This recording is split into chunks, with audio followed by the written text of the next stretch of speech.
हाटा कुशीनगर में मदनी मस्जिद को तोड़ा गया सरकार द्वारा। उसको ये कहा गया कि अवैध तरीके से सरकारी ज़मीन में बनाया गया है। मैं उसको आप सभी को डिटेल में बताने जा रहा हूँ। जब तक के लिए वीडियो को सब्सक्राइब करें ताकि हर न्यूज़ आप तक पहुँच जाए। ये मदनी मस्जिद हाजी जनाब हामिद साहब ने बनवाया। इस ज़मीन को पहले अपने बहू के नाम से 32 डिसमिल बैनामा खरीदे। उसके बाद उनकी बहू ने उस ज़मीन को मस्जिद के नाम पे वक्फ की। वक्फ करने के बाद 29 डिसमिल की बैनामा है, उसमें 28 डिसमिल पे उन्होंने मस्जिद को तामीर की। कुछ दिनों के बाद हिंदूवादी नेता के खिलाफत करने के बाद उसने केस किया। उस दौरान जो एसडीएम थे उन्होंने उस ज़मीन को पैमाइश कराया। पैमाइश कराने के बाद उस मस्जिद के दक्षिण तरफ दीवार चलवाया। दीवार चलवाने के बाद दीवार के अंदर मस्जिद की तामीर हुई और वह आज 3 मोहल्ले तक पहुंच गई। उसके बाद ये जब योगी की सरकार हुई, हिंदूवादी नेता का मनोबल बढ़ा, उसने फिर इसका जोरदार तरीके से योगी से मिला, उनको गुमराह किया कि यह मस्जिद एशिया की सबसे बड़ी मस्जिद बनाया गया है। इसमें मज़हब कन्वर्ट करने की बात कहा। उसके बाद फिर योगी ने उसको एक्शन में लिया और पैमाइश करने के लिए आदेश दिए। योगी के कहने पे फिर से दोबारा पैमाइश हुई। पैमाइश होने के बाद ये मस्जिद पक्ष हाई कोर्ट में जाके स्टे लिए और कोर्ट जो है उनसे जवाब मांगा और इन्होंने जवाब दिया।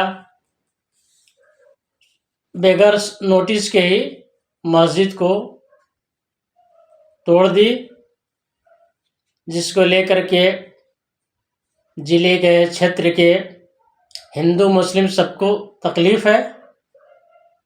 क्योंकि हाजी साहब बहुत ईमानदार और नेक आदमी हैं। हर गरीब के दुखी और खुशी में शामिल रहते हैं। जिनको लेकर क्षेत्र में आक्रोश है, उसको लेकर के समाजवादी पार्टी अखिलेश यादव ने अपने 18 सदस्यीय प्रतिनिधिमंडल भेजा यहाँ पे जांच करने के लिए। वह प्रतिनिधिमंडल आई, जिसको हम आपको वीडियो के द्वारा दिखा रहे हैं, देखें।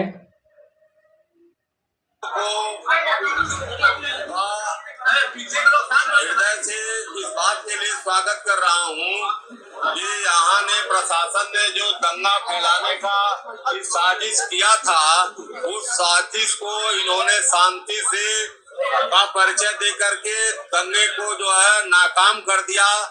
सरकार द्वारा जो साजिश थी दंगे कराने की, उसको इन लोगों ने नाकाम कर दिया।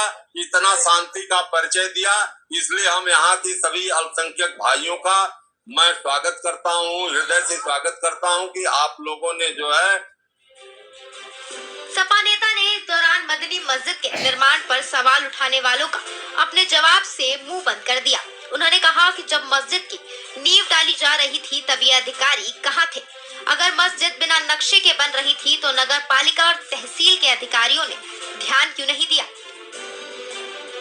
जबकि इसका कंस्ट्रक्शन उस समय हुआ, बैनामा के बाद जो है जो वहाँ के तहसील की टीम आकर के इसका कंस्ट्रक्शन को कराई, जो है उसने पैमाइश कराया, पैमाइश कराने के बाद कंस्ट्रक्शन हुआ, तो फिर अवैध निर्माण होने का कोई औचित्य नहीं है। ईओ यही बैठा हुआ है सामने, जो है तहसील भी बगल में ही, तहसील भी बगल में, ईओ बगल में है, तो ईओ की जिम्मेदारी थी कि अगर एक आध कड़ी अगर कहीं बन भी रहा हो तो उसको तुरंत रोक करके, उसको जब नींव खदी जा रही थी तो उसको देखे, तो उस समय इसलिए नहीं देखा कि राजस्व विभाग ने उसकी पैमाइश करके डिमार्केशन कर दिया था उसका चारों तरफ से कि ये जमीन जो है मस्जिद की है। लाल बिहारी यादव ने योगी सरकार पर अदालत का आदेश नहीं मानने का आरोप लगाया और कहा सरकार की इस कार्यवाही के खिलाफ विधान परिषद में वो नेता प्रतिपक्ष होने की हैसियत से सवाल उठाएंगे। यह गैर कानूनी काम है जिसको देश की सुप्रीम कोर्ट मना कर रही हो, जिस पर प्रतिबंध लगा रही हो, लेकिन सरकार न सुप्रीम कोर्ट को मानने के लिए तैयार है, न हाई कोर्ट को मानने के लिए तैयार है। हम लीडर ऑफ अपोजिशन है, विधान परिषद के अंतर्गत जनता की आवाज को पहुंचाना हमारी जिम्मेदारी है, तो हम आप सबकी जिम्मेदारी से आवाज पहुंचाने का काम करेंगे।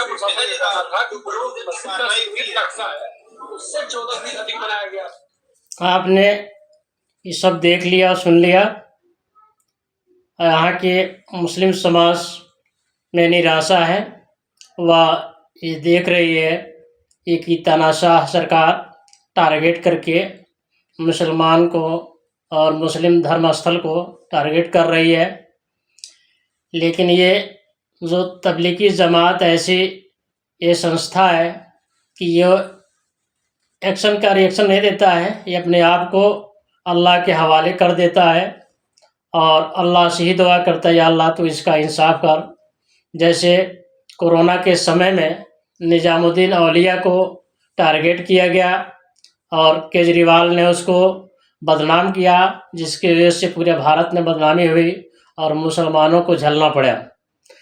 और तबलीगी जमात वालों ने उसके लिए अल्लाह से दुआ किया, अल्लाह के हवाले किया, जिसका देन है आज अरविंद केजरीवाल जो है कि उसकी कुर्सी चली गई। वैसे ही इंशाअल्लाह अल्लाह के यहाँ देर है, अंधेर नहीं है। इसका भी बहुत बुरा हाल होने वाला है। योगी आदित्यनाथ को इसका सज़ा भुगतना पड़ेगा। अल्लाह की लाठी में आवाज़ नहीं है और तबलीगी जमात वाले अपने आप को अल्लाह के हवाले किए हैं, दुआ कर रहे हैं, इंशाअल्लाह इंसाफ मिलेगी।